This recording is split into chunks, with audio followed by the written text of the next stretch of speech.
Everyone, myself Insha Hussain Ahmed. I passed my 10th with last year with 93 percentages, alhamdulillah.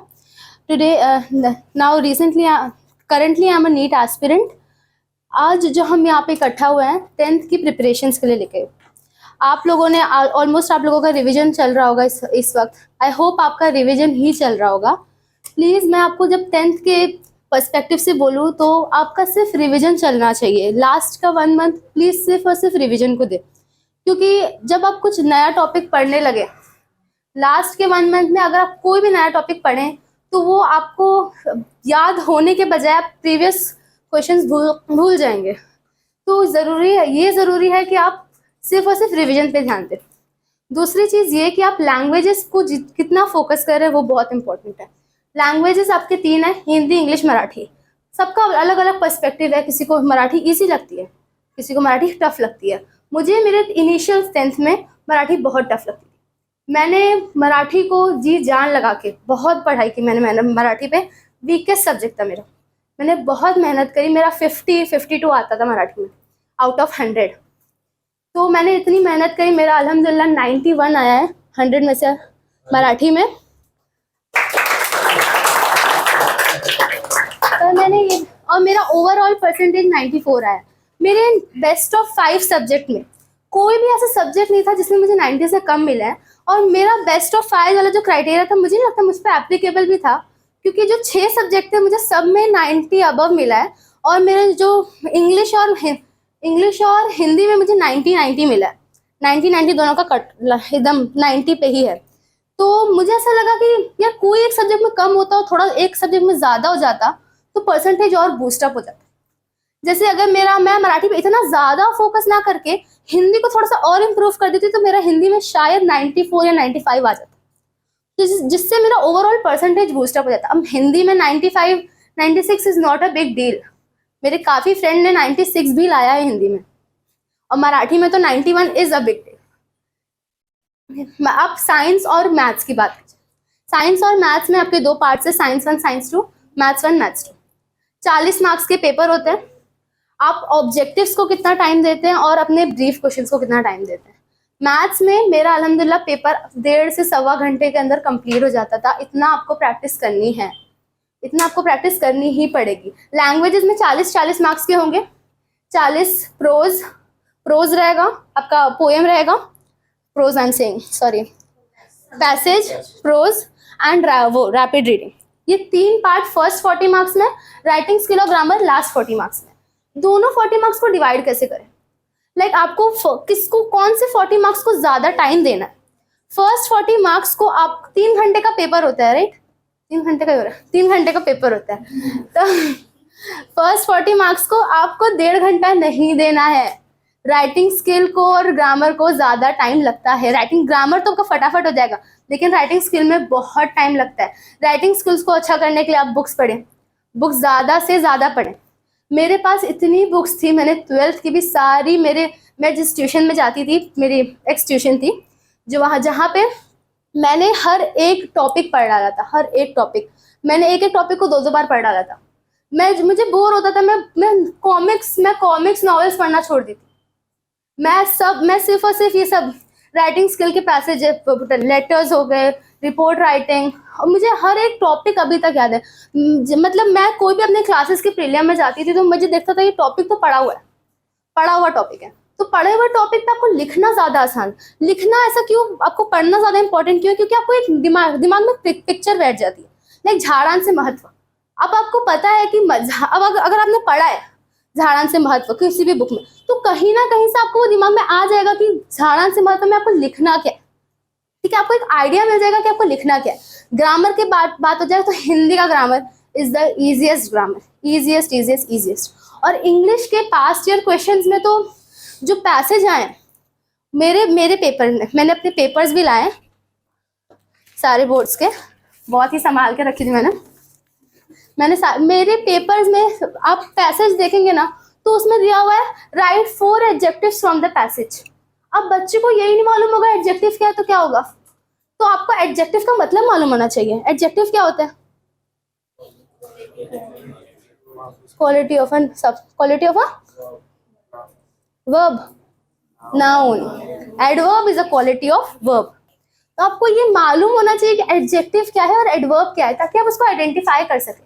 और poem में मुझे नहीं पता कि अभी आता होगा कि नहीं, बट हम लोगों की इंग्लिश की जो पोएम थी जिसमें हम लोगों को लिखना था पोएम एप्रिसिएशन, उसमें पूरी पोएम में बच्चे याद करते हैं पोएट का नाम, और मेरे पेपर में ये पोएट का नाम आया होता, आई डोंट नो सिर्फ मेरे पेपर में था कि नहीं, हम मतलब हमारे बैच के पेपर में था कि नहीं, इन Nissim Ezekiel which poem it was, night of the scorpion. इसका नाम की स्पेलिंग मैंने इतनी मुश्किल से याद करी थी और ये पूरा पूरा लिख के आ गया था पेपर में। I was stunned to see this कि पोएट का नाम भी पैसेज में आता है, and it came.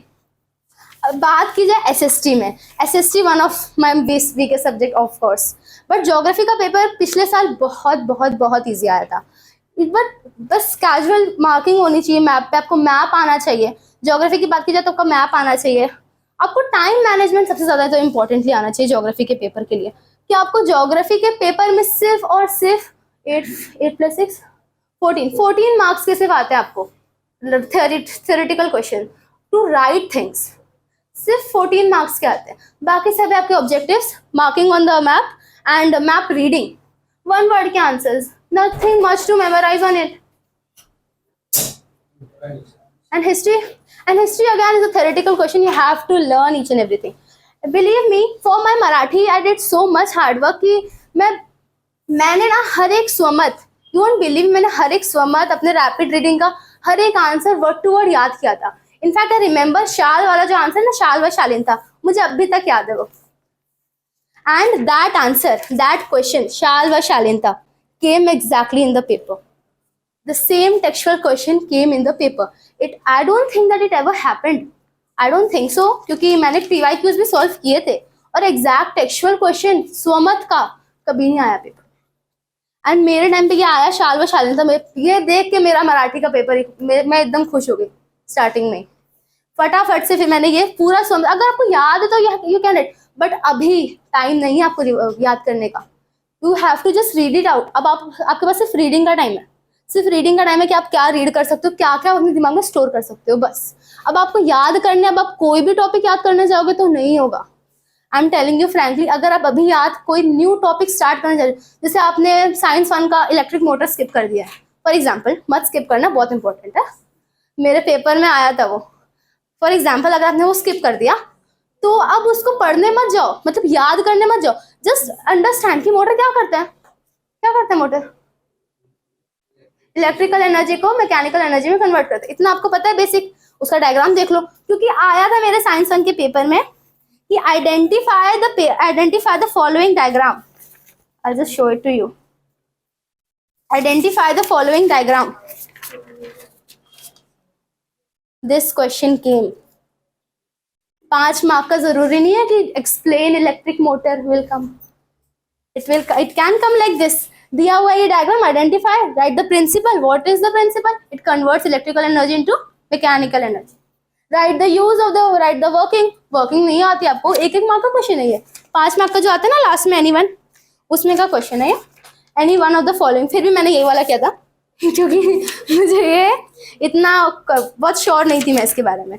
Current electricity वाला चैप्टर ऑनेस्टली मैंने आधा स्किप किया हुआ था,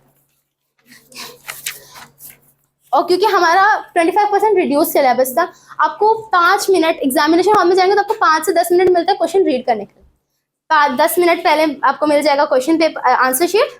अपना मार्जिन बनाने में ज़्यादा टाइम वेस्ट मत करना। मैंने पर्सनली ज़्यादा मार्जिन नहीं बनाए, मैंने खाली लास्ट में ना एक ऐसा बना दिया और यहाँ पे एक ऐसा बना दिया था, वो OMR शीट पे वो रहता है ना, मैंने खाली उसके यहाँ पे बना देता क्वेश्चन नंबर लिखने के लिए, और लास्ट में एक लाइन बना दी थी, बाकी कुछ नहीं। बच्चे डबल अंडरलाइनिंग करते हैं। I have seen my friends wasting time in this, so don't do this. And lastly, अपने टाइम को वॉच पहन के जाइए। वॉच पहन के जाइए तो मुझे वॉच लिखते टाइम ना, मुझे वॉच से ना थोड़ा सा उलझन होती है, निकाल के रख दीजिए, टाइम देखते रहिए। एंड लास्टली अल से, कौन सा सब्जेक्ट मैंने छोड़ा है, Hindi, geography, history, civics, science 2 में से मेरे ख्याल से सबसे ज्यादा चैप्टर पता है, सबसे ज्यादा क्वेश्चंस पता है कौन से चैप्टर से हैं? साइंस 2 में chapter 6 animal kingdom, right an example, right few characters, 2 characteristics of arthropoda for 1 mark. That was the easiest chapter for me. Honestly, it is the best chapter I have ever learned. मतलब उसमें 10 class है Chordata non Chordata की, Cnidaria, प्लेटिहेलमिन्थस, एस्केलमिन्थस, सबके 2-2 characteristics और 2-2 examples at least याद रखो, at least. जैसे आपको एस्केलमिन्थस बोलूँ, आपके दिमाग में आना चाहिए राउंड वॉर्म. प्लेटिहेलमिन्थस बोलूँ तो आपको दिमाग में आना चाहिए फ्लैटवॉर्म्स. मोलस्का बोलूँ तो आपके दिमाग में ये कैरेक्टरिस्टिक आनी चाहिए कि उसके पास ट्यूब फीट होती है, ट्यूब फीट होती है फॉर लोकोमोशन. उसके पास आपको कोई नींद से भी उठा के बोले ना, आपसे थोड़ा सा एग्जाम्पल बोलो, आपको मालूम होना चाहिए कॉकरोच. मैं घर पे हूँ ना, मेरे को इतना, मैं पढ़ाई कर लेती थी 10th में, मेरा इतना मैं हेडेक लेके बैठी थी 10th को कि मुझे कॉकरोच दिखता था ना, मेरे भाई बोलती थी आर्थ्रोपोडा, इसको मार जल्दी. I was like that. तो आपको इतना और मैं घर पे मराठी में बात करने लगी थी विथ माई डैड, क्योंकि मुझे मराठी, और मेरी मम्मी बोलती थी चुप कर मराठी, अब मराठी नहीं. मेरे डैड के वजह से, मेरे अब्बू की वजह से मुझे बहुत ज़्यादा हेल्प हुई है मराठी को इम्प्रूव करने में. क्योंकि जब आप लोकली अपने फ्रेंड्स के साथ भी यूज़ करते हो ना मराठी, तो you improve Marathi. You don't know how but you improve Marathi. आपके फ्रेंड्स आपको बोलेंगे अरे नहीं ऐसा नहीं आए, ऐसा आए, बट आपको करेक्ट करेंगे अगर आपके दोस्तों को भी इंटरेस्ट होगा तो. ठीक है, अच्छी संगत में रहिए.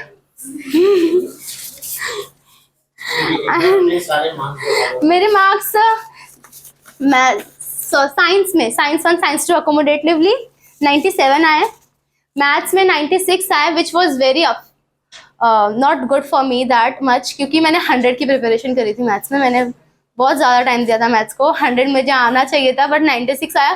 क्योंकि हाँ, I tell you one thing, what is meant by concentric circles. Anyone tell me concentric circles? बहुत बेसिक सा नॉलेज है. Come on tell me, you guys are in 10th. एक ही सेंटर हो, करेक्ट.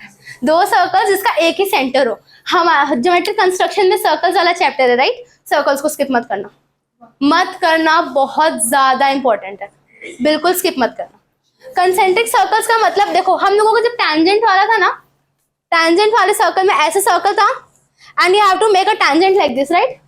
तो हम लोगों को ये आया क्वेश्चन में कि ड्रॉ कंसेंट्रिक सर्कल, और उसके ऐसी कुछ क्वेश्चन था. मैं कंसेंट्रिक, और हम लोगों को कैसा ऐसे थे ना, और 2 tangent through common circles, common tangent to 2 circle, ऐसे भी क्वेश्चन थे हम लोगों को. मैं कंफ्यूज हो गई कंसेंट्रिक सर्कल्स क्या. ज्योमेट्री का मेरा पेपर 3 मार्क इसमें गया है. कंसेंट्रिक सर्कल क्या? 3 मार्क का क्वेश्चन था ये. 2 क्वेश्चन आते 3 मार्क वाले. मुझे पहला वाला आया नहीं क्योंकि मैंने वो स्किप किया हुआ था. पहला वाला is in your solved examples of algebra. Solved examples algebra के, स्किप मत करके जाना सॉल्व्ड एग्जांपल्स. वो सॉल्व्ड एग्जांपल आया था पाइथागोरस थ्योरम का. I will show it to you. Solved example आया था, seriously you can not skip that. Maths का 1 कहाँ गया मेरा?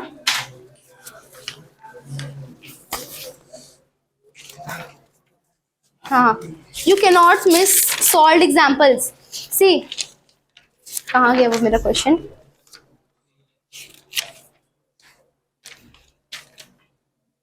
हाँ, 2a and b are natural numbers, a is greater than b. ये वाला find out Pythagorean triplet by making available values of a and b. मैंने सॉल्व एग्जांपल सॉल्व नहीं किया और ये आ गया. मेरा दिमाग खराब हो गया. कंसेंट्रिक सर्कल्स क्या है, मैंने इसको स्किप कर दिया. मैं करूँ क्या 3 मार्क में? बहुत ज्यादा मेरा प्रेशर आउट होने लगी सिचुएशन में. कंसेंट्रिक सर्कल्स मुझे याद ही नहीं आ रहा क्या होता है, क्योंकि हम लोगों ने ऐसे सर्कल्स देखे थे कि कॉमन टैंजेंट टू 2 सर्कल्स, और ये ऐसा जब आ गया कंसेंट्रिक सर्कल, मुझे समझ में नहीं आ रहा कंसेंट्रिक सर्कल्स के. फिर मुझे कंसेंट्रिक, मुझे फिर बाद में रियलाइज हुआ. मेरा 15 से 20 मिनट इस क्वेश्चन में वेस्ट हुआ है. बिलीव मी, मेरा ज्योमेट्री का पेपर, मैं बोली ना मैथ्स का पेपर, मेरा 1-1.25 घंटे में कंप्लीट हो जाता था माशाल्लाह से. पर कंसेंट्रिक सर्कल समझ में नहीं आ रहा क्या. बेसिक नॉलेज होना बहुत ज्यादा जरूरी है, बहुत बहुत बहुत ज्यादा जरूरी है. मैंने अभी एडजेक्टिव पूछा, किसी बच्चे ने बोला वर्ब का क्वालिटी है. नहीं चलेगा, 10th में हो आप लोग, इतना मालूम होना चाहिए आपको कि adjective is a quality of a noun. और कंसेंट्रिक सर्कल्स में ऐसा सर्कल था, वो ऐसा सर्कल बनाना था अलग अलग रेडियाई का. एंड मुझे ये बहुत देर में रियलाइज हुआ. मैंने कंस्ट्रक्शन स्टार्ट किया, टाइम आउट, उसमें मेरे गए 3 मार्क और मुझे 96 मिला है 100 में से मैथ्स में. तो ये जो मेरा था ना, ये बहुत ज़्यादा मैं अपसेट हो गई थी इस पेपर के बाद में। घर जाने के बाद मैं बहुत सोची इसके बारे में, जिसकी वजह से मेरा आने वाला जो पेपर था हिस्ट्री, उसकी भी प्रिपरेशन लेट स्टार्ट हुई।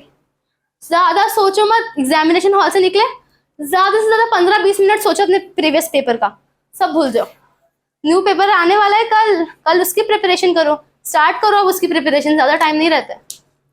You have to come out of the examination hall, अपने दोस्तों से बातचीत करो, हाँ ये वाला कौन सा, इसका आंसर क्या था, इसका आंसर क्या था, बस उसके बाद खत्म।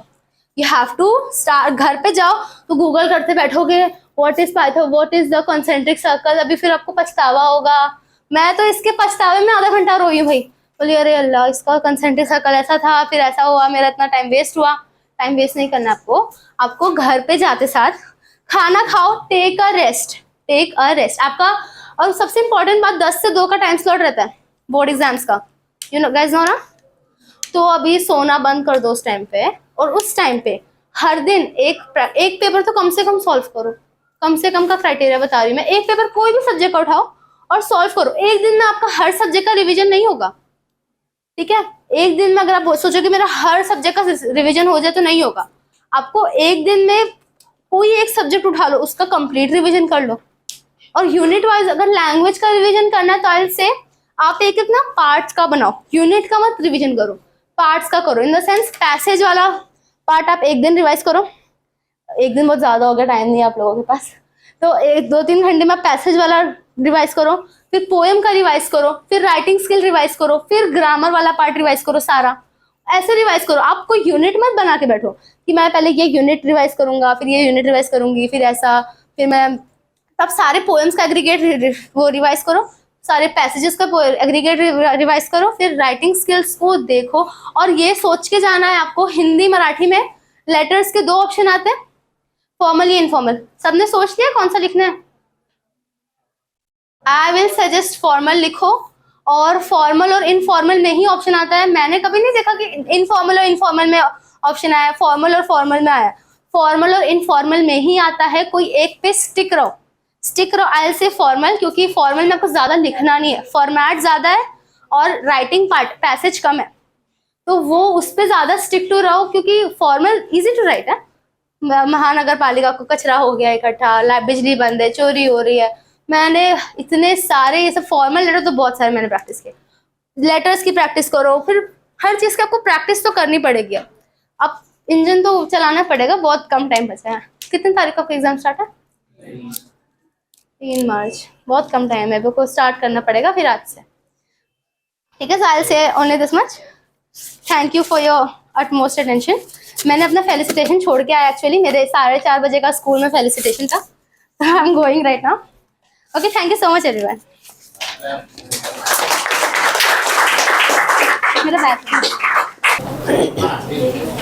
Assalamu alaikum. Myself Shasini Nazakat. I completed my SSC last year. My percentage was 89%. इतना खास नहीं था, बट हो जाता है, मिस्टेक्स होती है बहुत इस वजह से। मैंने एक्सपेक्ट की थी कि मेरा 90 अबव आएगा। इनफैक्ट मेरे स्कूल में भी सबने मुझसे एक्सपेक्ट किया था मेरा 90 अबव ही आएगा, लेकिन सिली मिस्टेक, छोटी मोटी मिस्टेक्स में हो गया, वरना पढ़ाई तो मैंने बहुत की थी, वाकई में बहुत की थी। और सबसे पहले मैं ये बोलना चाहूँगी कि आप ना सिर्फ स्मार्ट वर्क मत करो, ना ही सिर्फ हार्ड वर्क करो। अगर सक्सेस चाहिए, मार्क्स ज़्यादा चाहिए, तो दोनों साथ में करो, स्मार्ट वर्क भी और हार्ड वर्क भी।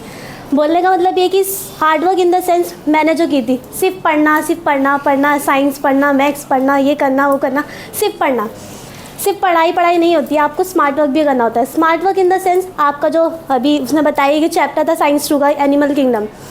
हार्ड वर्क ये कि आपने पूरा उसको पढ़े, रट्टा मारे जा रहे हो, इसका ये है, इसका रेडियल है, इसका वो है, नहीं याद होता है ऐसे। स्मार्ट वर्क करो, आपको देखना पड़ेगा, उसमें एक पहला पेज है, उसमें फ्लो चार्ट दिया हुआ है, सिमिट्री दी हुई है कि इसकी सिमिट्री ऐसी होती है, सबका मतलब ऐसा पूरा प्रॉपर दिया हुआ है, उसको बोलते हैं स्मार्ट वर्क।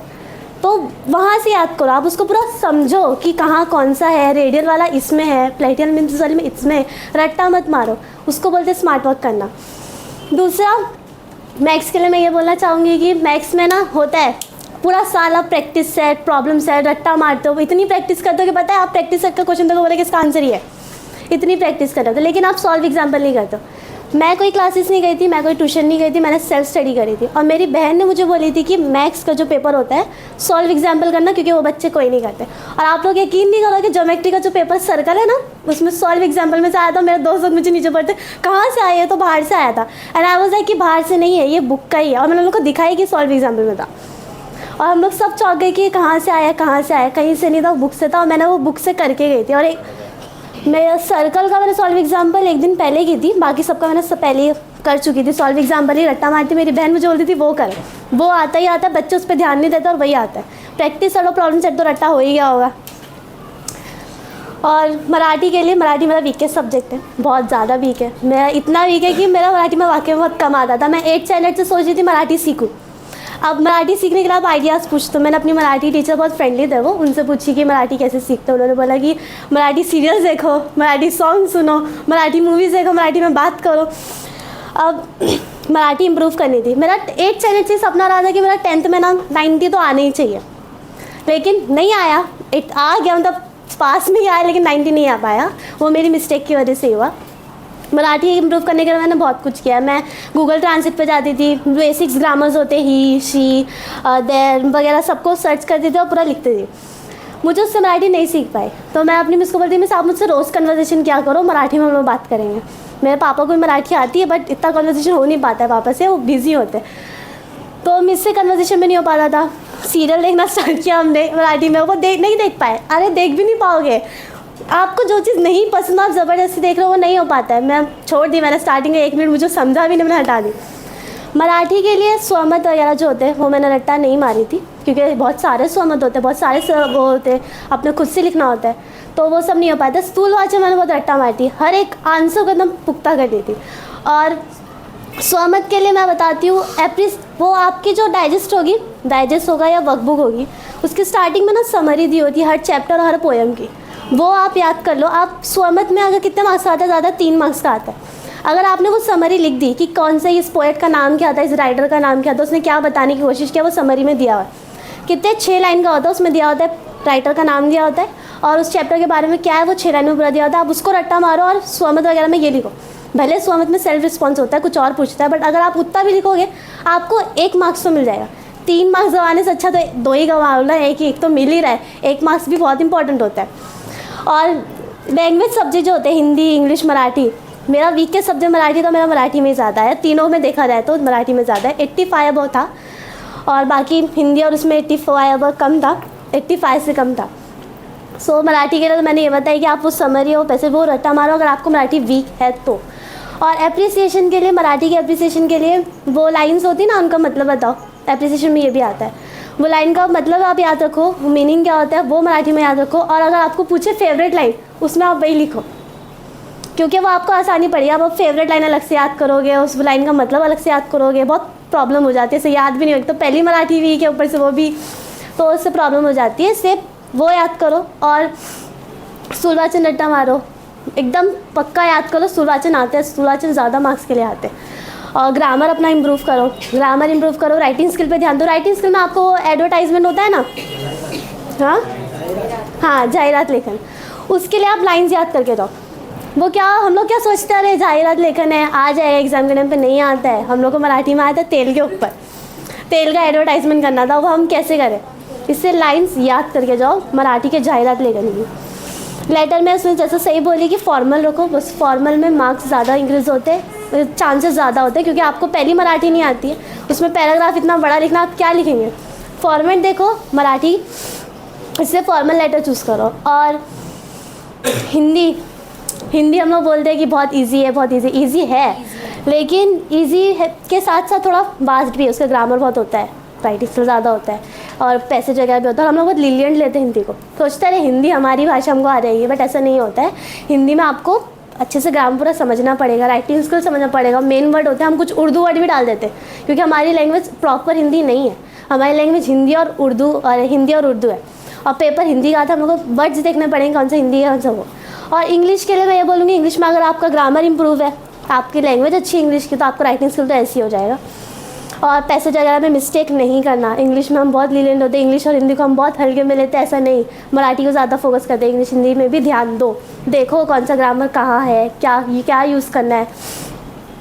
और मैथ्स का तो मैं भी बताई, सॉल्व एग्जाम्पल करके ही जाना, क्योंकि आया था इस बार हम लोग के पेपर में सर्कल चैप्टर से आया था, जिसको मैं वाकई में बहुत खुश हूँ।